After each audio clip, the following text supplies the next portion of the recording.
자색 옷과 고운 베옷을 입고 날마다 호화롭게 즐기더라.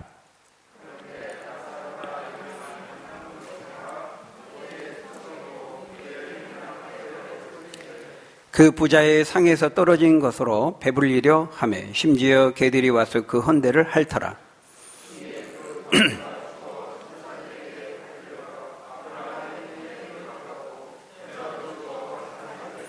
그가 음부에서 고통 중에 눈을 들어 멀리 아브라함과 그의 품에 있는 나사로를 보고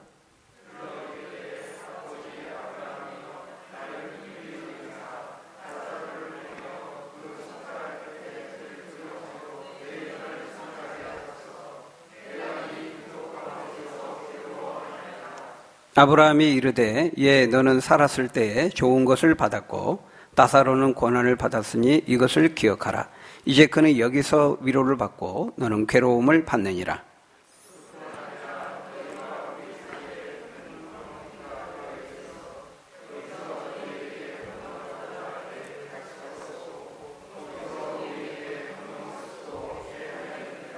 이르되 그러면 아버지여 구하노니 나사로를 내 아버지의 집에 보내소서.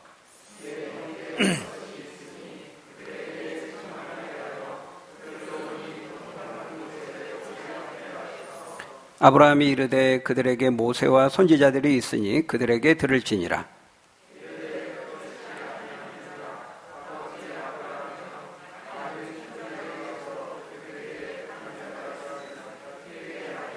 같이 읽겠습니다.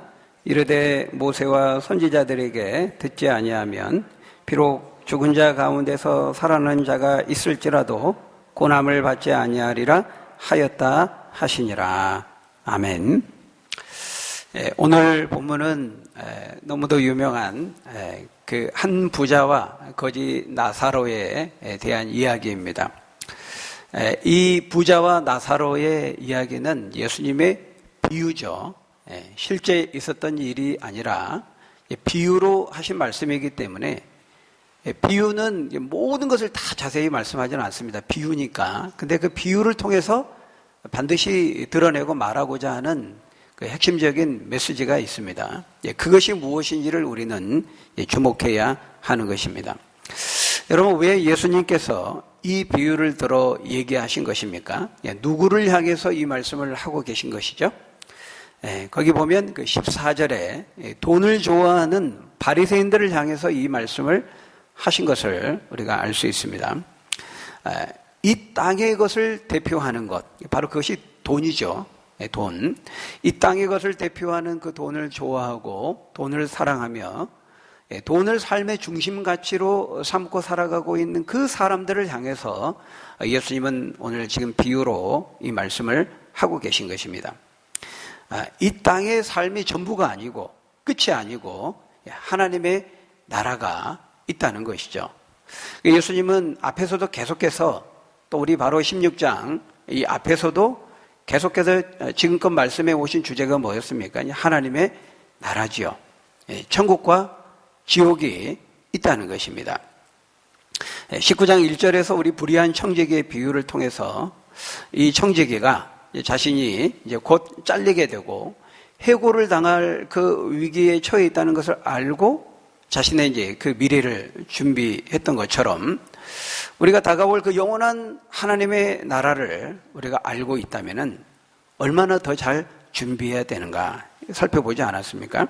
그리고 우리 지난 시간에 바로 이 돈을 좋아하는 바리새인들의 위선을 통해서 하나님의 나라는 그 약속하신 하나님의 나라는 1.1획도 땅에 떨어지지 않고 반드시 그대로 이루어진다는 것을 우리에게 말씀하셨죠.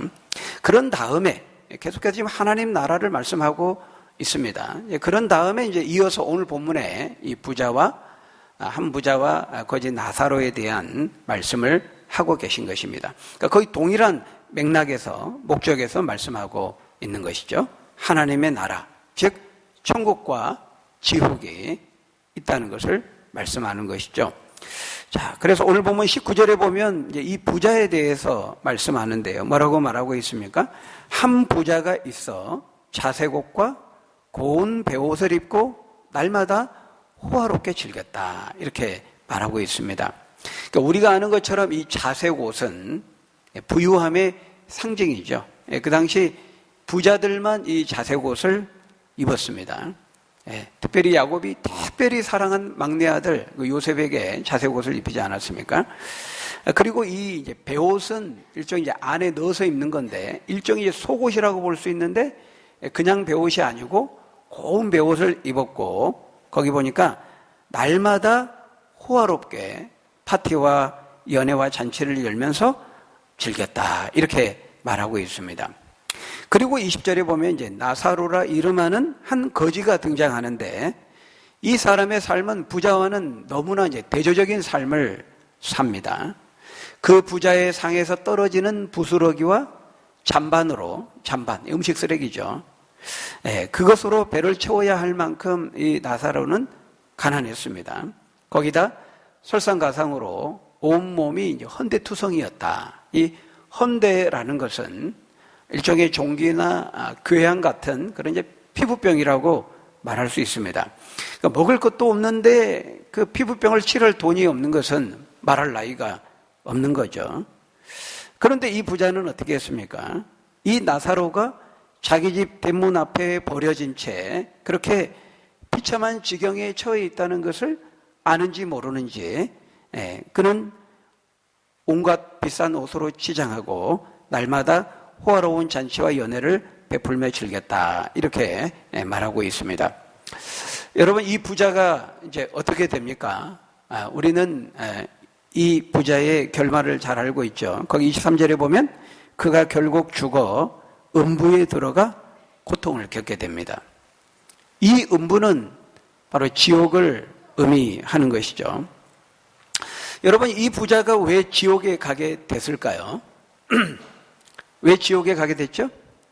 첫째로 이 부자가 지옥에 가게 된 것은 많은 재산을 소유한 부자였기 때문에 지옥에 간 것이 아닙니다. 우리가 착각하면 안 되죠. 이 부자는 부자였기 때문에 지옥에 간 것이 아니고 이 거지 나사로는 가난했기 때문에 천국에 간 것이 아닙니다. 예수님이 마태복음 19장 23절 24절에서 말씀했습니다. 내가 진실로 너희에게 이르노니 부자는 천국에 들어가기가 어렵다 그렇게 말씀합니다. 낙타가 바늘기로 들어가는 것이 부자가 하나님 나라에 들어가는 것보다 쉬우니라 이렇게 말하죠. 그러니까 부자면 천국에 다 못 들어간 거 아닙니다. 어렵다고 그랬습니다.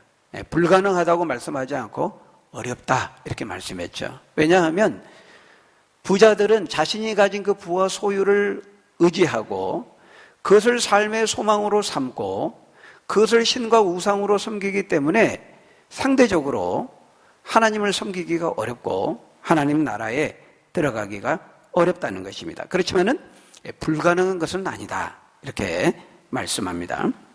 성경에는 하나님을 잘 믿는 신자 가운데 부자도 많이 있었죠. 아브라함도 부자였고 이삭도 부자였고 욥도 동방의 제일가는 부자였습니다.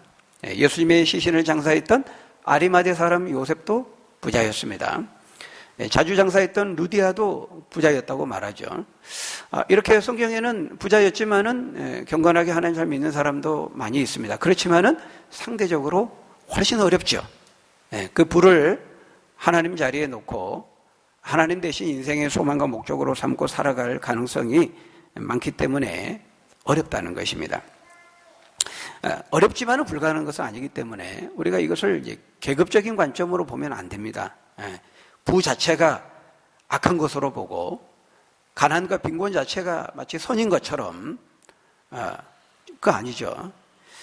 그래서 우리가 이 부자가 천국에 못 가고 지옥에 간 것은 많은 부를 소유했기 때문이다. 그렇게 볼 수는 없습니다. 둘째로 이 부자가 지옥에 간 것은 비싼 명품을 거치고 호화롭게 잔치와 파티를 열고 맛있는 고급 음식을 먹고 즐겼기 때문에 지옥에 간 것도 아닙니다. 돈과 물질을 통해서 부유함을 향유하고 누리는 것 그 자체가 잘못되었다고 말하기는 어렵습니다. 그가 부정하고 잘못된 방법으로 불의한 방법으로 돈을 번 것이 아니라면은 얼마든지 자신이 가지고 있는 그 형편되는 대로 좋은 음식도 먹을 수 있고 여행도 다니고 삶을 즐기며 향유하는 것 자체가 잘못되었다고 할 수는 없기 때문입니다. 세 번째로 이 사람이 지옥에 가게 된 것은 가난한 사람을 돌보는 착한 일을 하지 않았기 때문에 지옥에 간 것도 아닙니다. 본문에 묘사된 이 부자의 모습을 보면은 포악하거나 악랄하거나 그런 모습은 없습니다. 자신이 가지고 있는 그 부를 남용해서 갑질을 하고 횡포를 벌이고 약한 자들을 괴롭히고 학대하고 뭐 그런 건 없죠. 그런 부자들도 많이 있지 않습니까?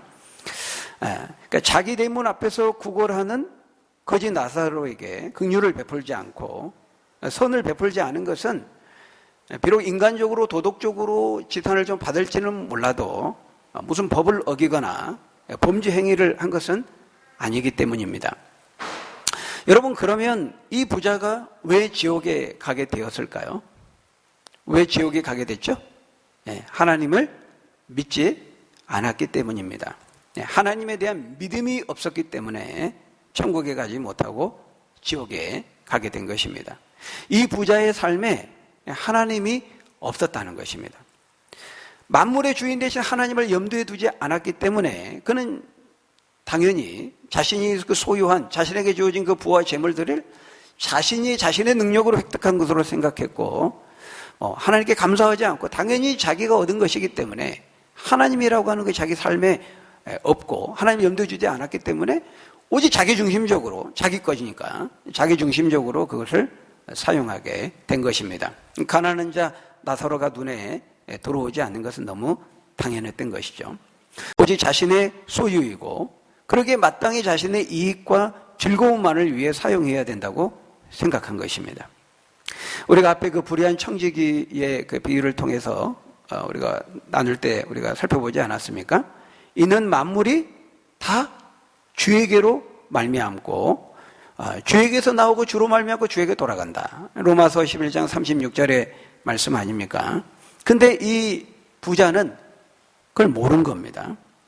그걸 몰라요. 그러니까 하나님께서 우리에게 모든 것을 주셨고 우리는 그것을 받았고 주인 되신 만물의 머리 되신 그 하나님이 허락하신 그 한도 내에서 그걸 사용할 수 있고 또 주인 되신 그 하나님의 뜻을 받들어 사용해야 된다는 것을 이 부자는 알지 못한 것입니다. 청지기로서 위임된 것이라는 거 몰랐던 것이죠. 그러고 보면은 그 앞에서 우리 누가복음 12장에서 이 어리석은 그 부자의 그 보지 않았습니까? 그 어리석은 부자와 혹시 뭐 동일인이 아닌가 할 정도로 굉장히 얼마나 똑같은지 모릅니다.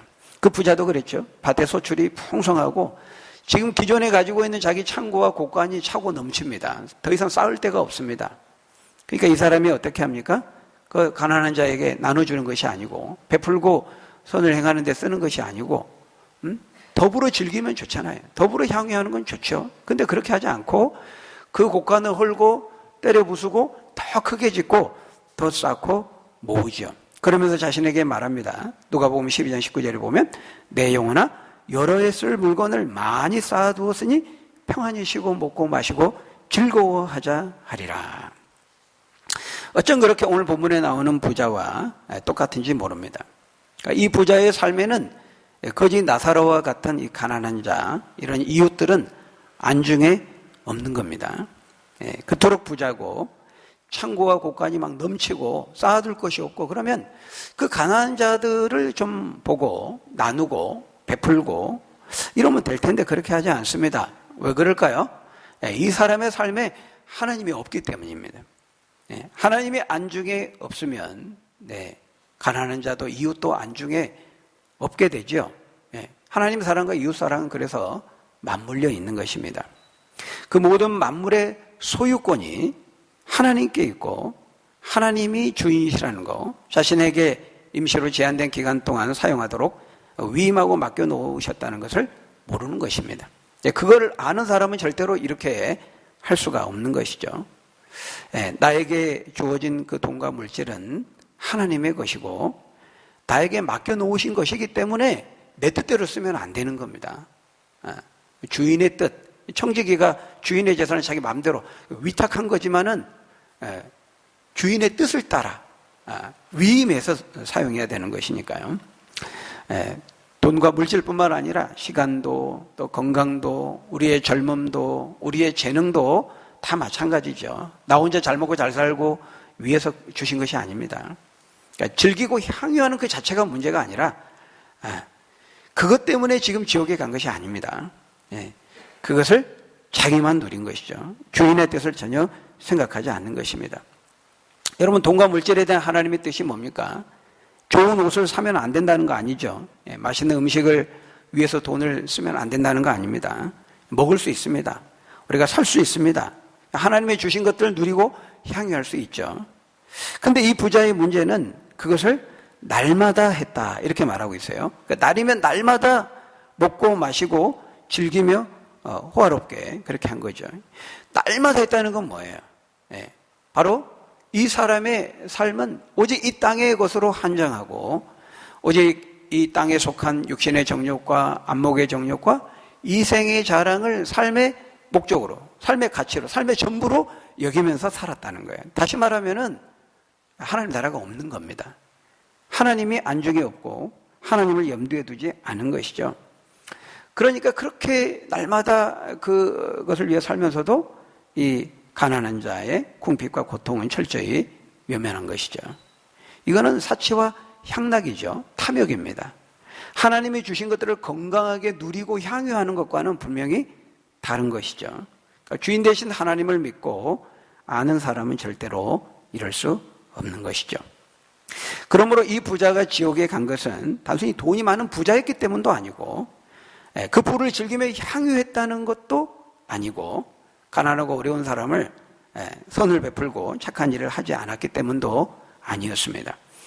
많은 분들은 또 그렇게 생각하는 분들이 있습니다. 착한 일을 많이 하면 천국에 갈 것으로 생각하지만 그렇지 않습니다.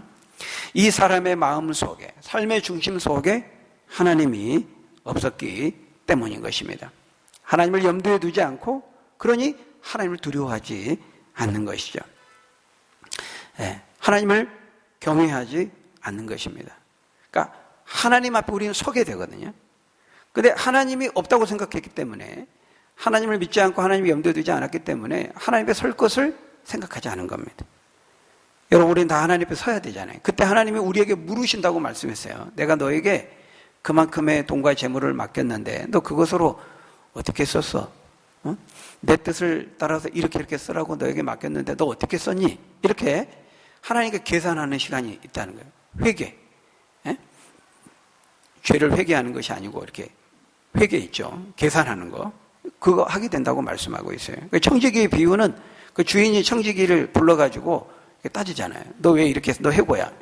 이거는 이제 우리 장차 주님 앞에 서게 되면 우리가 이제 이런 날이 온다는 것입니다. 근데 이 부자는 하나님의 존재를 믿지 않고 하나님을 염두에 두지 않았기 때문에 자신이 하나님 앞에 그렇게 서게 된다는 그 자체를 생각하지 않은 것입니다. 그래서 여러분, 이 하나님을 사랑하고 하나님의 사랑을 내가 받고 알면은요, 이웃에게 무관심하고 이웃을 사랑하지 않을 수 없는 것입니다. 원리가 그렇습니다.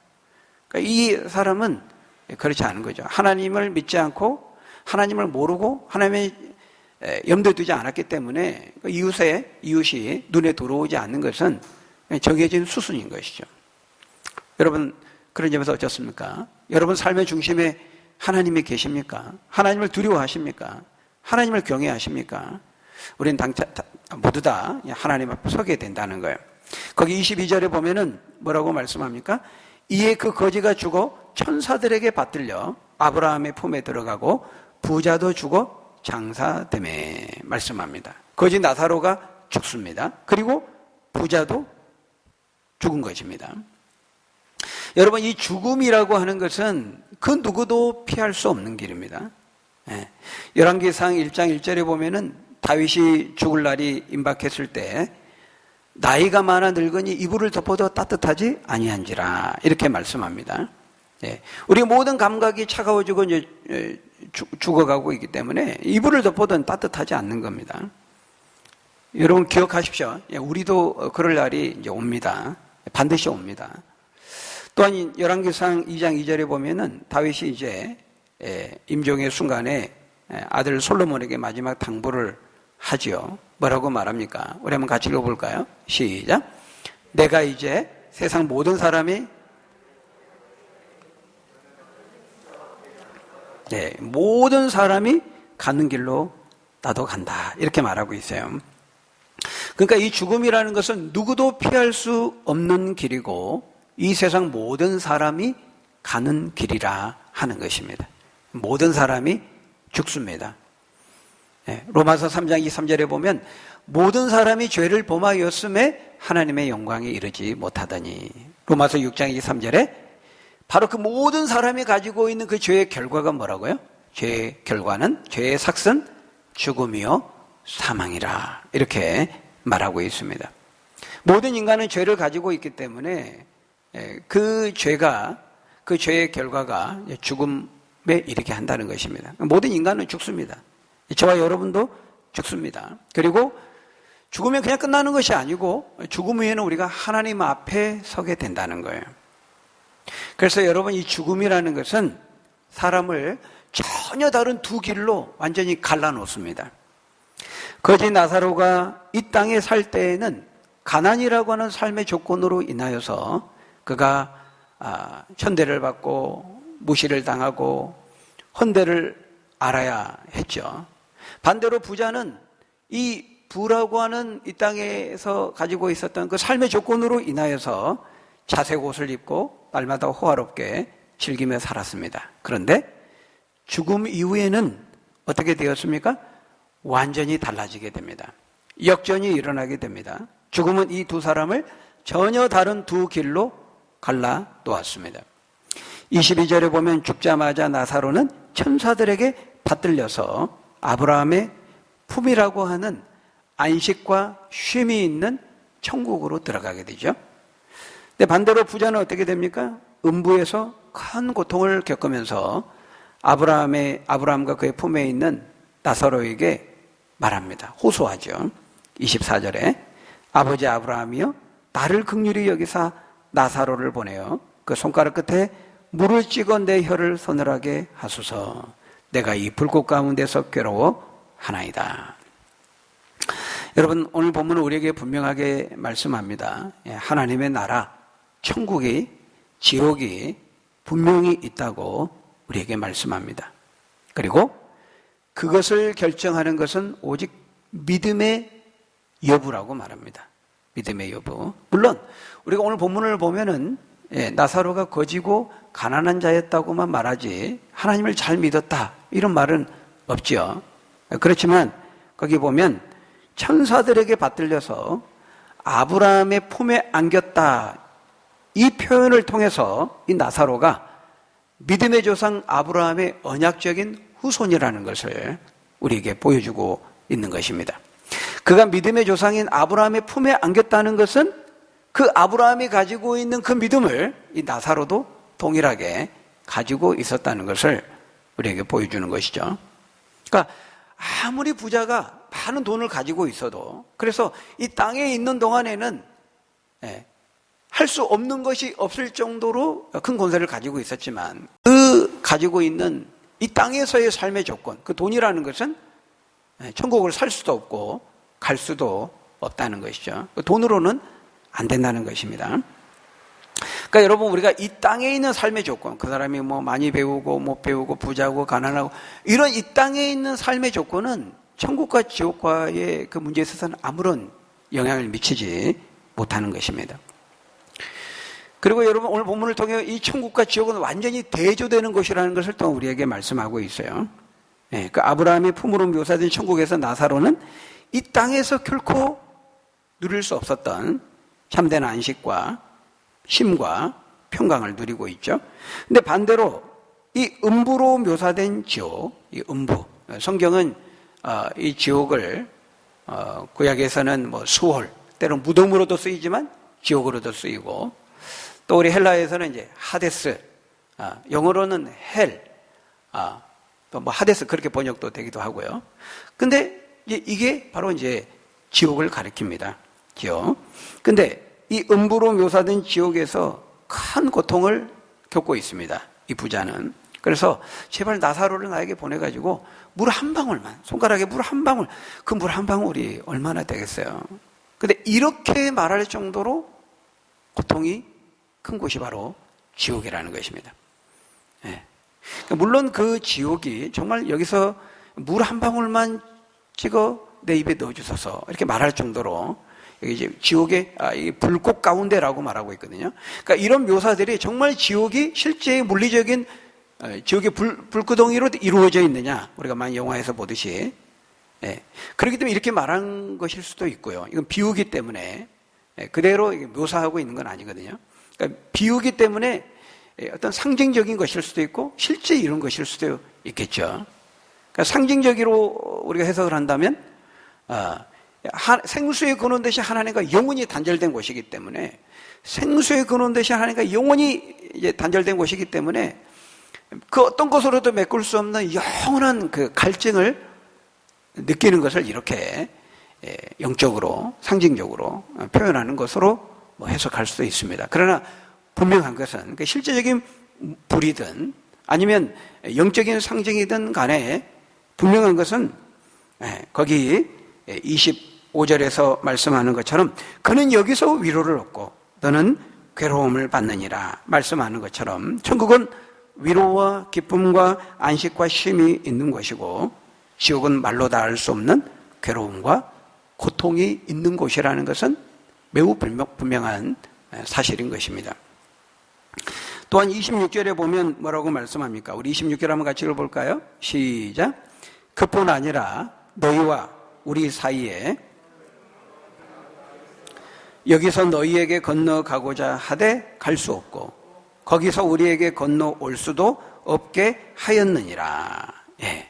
이 부자가 불꽃 가운데 고통이 너무 심하니까 나사로를 잠깐 보내가지고 물 한 방울만 저에게 찍어주셔서 이렇게 말하니까 그렇게 할 수 없다는 것입니다. 안 된다는 것입니다. 왜냐하면 천국과 지옥 사이에는 큰 간격이 있어서 건너올 수도 없고 건너갈 수도 없다 이렇게 말하고 있습니다. 여러분, 이것은 무엇을 의미합니까? 그러니까 천국과 지옥이라는 것은 한 번 그 운명이 결정되면 그 운명을 바꿀 두 번째 선택의 기회는 존재하지 않는다라는 것입니다. 그러니까 천국과 지옥은 오직 믿음의 여부로 결정되는데 그것도 이 땅에 있을 때 한해서라는 것이죠. 그러니까 사람이 한 번 죽으면 그 후에 이렇게 뭐 후회하고 회개하고 돌이키고 그래서 다시 믿을 수 있는 그런 두 번의 기회가 주어지지 않는다는 것입니다. 히브리서 9장 27절에 뭐라고 말씀합니까? 뭐라고 말씀해요? 한 번 죽는 것은 사람에게 정하신 것이요 그 후에는 심판이 있으리라 이렇게 말합니다. 그러니까 죽음과 함께 즉시 낙원과 음부로 천국과 지옥으로 나누어진다는 것이죠. 그렇기 때문에 카톨릭에서 말하는 그 연옥교리는 잘못된 것입니다. 연옥교리가 뭡니까? 성경에도 없는 거죠. 죽으면 사람이 1차적으로 연옥이라고 하는데 간다는 거예요.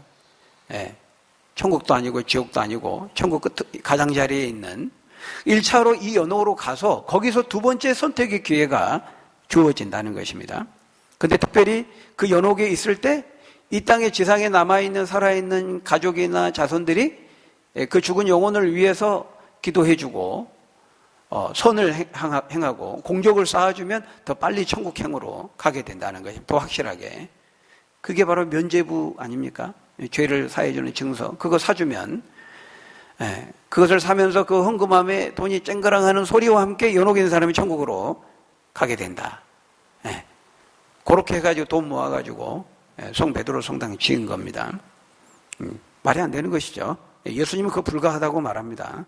너희와 우리 사이에 큰 구렁텅이가 있어 여기서 그리 건너갈 수도 없고 건너올 수도 없다 이렇게 말하고 있습니다. 그러니까 죽으면 더 이상 돌이킬 기회는 없다는 거예요. 그렇기 때문에 지금 여기 살아있는 동안 하나님께 돌이킬 수 있는 기회를 지금 주셨을 때 회개하고 돌이켜야 된다고 말하고 있어요. 고린도서 6장 2절에 보니까 보라 지금은 은혜 받을 만한 때여 보라 지금은 구원의 날이로다 이렇게 말씀합니다. 그래서 우리가 이제 복음을 전하다가 뭐 병원, 신방 이런 데 가면은 이제 임종의 순간에 거의 이제 지금 눈도 못 뜹니다. 근데 이제 귀에다 대고 마지막 숨이 끊어지기 전까지 우리가 막 복음을 전하잖아요. 예수님, 응? 어머니, 아버지, 응? 그러면서 귀에다 대고, 왜냐하면 이제 모든 감각이 다 죽어도 이제 귀로 듣는 그 감각이 마지막까지 희미하게 남는다 그래요. 그래서 이제 마지막까지 그렇게 예수님을 전하잖아요. 왜 그렇게 합니까? 숨이 끊어지면은 끝나기 때문에 그런 것이죠. 그래서 여러분, 우리 사랑하는 가족들, 또 자녀들, 아직도 이 하나님 나라의 복음을 듣지 못했다면, 우리는 어떻게 해야 됩니까? 때를 얻든지 못 얻든지, 지금 기회 주셨을 때 우리는 한 번이라도 더 복음을 전해야 하는 것입니다. 그 27절에 보면 이 부자가 이제 뒤늦게 후회하면서 말하죠. 나는 이미 늦었지만은 그렇다면 나사로를 내 아버지 집에 우리 가족에 보내서 나에게 형제 5이 있는데 우리 가족들에게 좀 나사로를 보내가지고 복음을 좀 전하게 해주십시오. 나는 늦었지만은 우리 가족들만큼, 형제들만큼은 나와 같은 이곳에 이 고통받는 곳으로 오지 않게 해주십시오. 이렇게 말합니다. 그러니까 예수님 뭐라고 말합니까? 29절에서 그들에게 모세와 선지자들이 있으니 그들에게 들으면 된다. 이렇게 말씀합니다. 그러니까 다시 부자가 아닙니다. 그걸로는 안 됩니다. 적어도 이제 그걸로는 안 믿을 것 같고 죽은 사람이 살아나서 빌어먹던 나사로가 죽었는데 다시 살아나가지고 우리 가족들이 가서 전하면 그 이적을 보고 기적을 보고라도 믿지 않겠습니까? 이렇게 말하는 것이죠. 그러니까 다시 31절에 뭐라고 말씀합니까? 우리 같이 읽어볼까요? 31절 시작. 이르되 모세와 선지자들에게 듣지 아니하면 비록 죽은 자 가운데서 살아나는 자가 있을지라도 고난을 받지 아니하리라 하였다 하시니라. 네. 이 부자는 죽은 자가 살아나는 그 기적을 보면은 사람들이 그 기적을 체험하면 그래도 적어도 믿지 않겠습니까? 이렇게 이제 말한 거죠. 근데 예수님은 그렇지 않다. 이 모세와 선지자들에게 있으니 그들에게 들어서 믿으면 믿을 것이고 그들을 통해서 안 믿으면 안 믿을 것이다. 아무리 죽은 자가 일어나도 가도 믿지 않는다. 이렇게 말하고 있어요. 굉장히 중요한 말씀을 하고 있는 것이죠. 여러분, 여기 이 모세와 선지자가 무엇을 의미한다고 했어요? 지난 시간에도 16절에 나왔죠. 이 율법과 선지자는 요한의 때까지요. 이 율법, 여기서 이제 모세로 바꿔서 말하고는 똑같은 말이죠. 모세의 율법과 선지자는 뭘 가리킨다고요? 구약시대, 구약 성경을 가리킨다 그랬습니다. 그러니까 지금 이때 예수님이 말씀할 때만 해도 신약 성경은 아직 기록이 되지 없었어요. 그러니까 이거는 이제 구약 성경을 가리키는 겁니다. 그들에게 구약 성경 말씀이 계시가 주어졌고 그걸 들을 수 있고 그걸 들어서 믿는다면, 돌이킨다면 믿을 것이고 말씀을 안 믿으면 안 믿을 것이다. 이렇게 말하고 있는 것이죠.